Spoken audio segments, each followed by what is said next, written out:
Merci Madame la maire. 300 hectares d'espace soi-disant vert, 10 supplémentaires que vous auriez pu, que vous proposez de créer alors que vous auriez pu en créer beaucoup plus.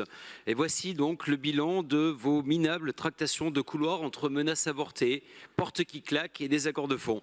Et en réalité, la façade de votre accord politique, sur le dos des Parisiens, elle est comme la Crimée en 1787, sous Catherine II. Un trompe-l'œil à des fins de propagande, on appelle ça des façades Potemkin. Un exemple, vous allez construire l'équivalent de 732 étages supplémentaires dans le 18e arrondissement. Un autre record pour le 18e, le pastillage, dernière invention pour mieux casser Paris. Le premier aspect de mon propos concerne le logement. En portant l'objectif d'atteindre 40% de logements publics à Paris en 2035, c'est une véritable soviétisation de l'habitat que la majorité veut imposer. Nous n'estimons pas qu'habiter dans un HLM soit l'objectif d'une vie, soit l'horizon indépassable d'un parcours résidentiel. Nous ne sommes pas contre le logement social, comme vous le prétendez, sans chercher à comprendre et comme étant à court d'arguments. Pour le 18e, la preuve de votre défaite, les personnes refusent des logements porte de la Chapelle. Et oui, messieurs, dames de la majorité, les classes moyennes refusent d'habiter au-dessus d'un camp de migrants sauvages ou d'une salle de shoot, ne vous en déplaise. Vous qualifiez de PLU, ce PLU comme un nouveau départ, c'est plutôt la conclusion de vos errements urbains, écologiques et sociaux.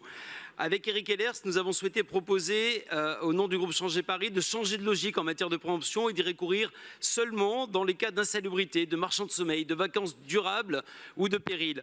Nous, les administrateurs de la Soreca, continuons à travailler en ce sens et l'aide de la municipalité par un engagement plus fort aurait été bienvenue. Et je sais de quoi je parle. 30% des 2200 immeubles traités au titre de la lutte contre l'habitat indigne de la ville de Paris entre 2002 et 2018 étaient situés dans le 18e, avec des poches d'insalubrité identifiées à la Goutte d'Or et à la Chapelle. Et vous allez donc me demander où je trouve ces chiffres. Dans le rapport de la PUR, dans le diagnostic pour le 18e, page 10, pour ceux qui le souhaitent, puisqu'apparemment cela a été l'alpha et l'oméga de la conduite de votre projet. Ce projet de PLU qui viserait à préserver et améliorer la mixité fonctionnelle à Paris, eh bien cette mixité des fonctions est une des caractéristiques les plus appréciables de Paris. En certains endroits, elle s'est amoindrie, soit par le développement de la monoactivité, soit par la création de quartiers dortoirs. Nous sommes très réticents sur l'imposition d'une servitude dédiée appelée servitude de mixité fonctionnelle.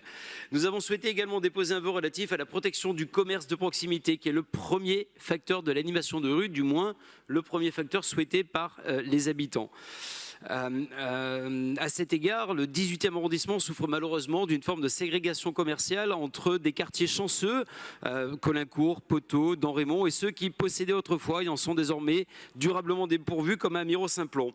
Concernant l'architecture et les formes urbaines, à quelques exceptions près, les dernières décennies ne sont pas une réussite. D'ailleurs, les touristes qui viennent en masse du monde entier ne se précipitent pas pour admirer les bubons jaunâtres de la place Louis Bayot, et d'ailleurs les Parisiens non plus.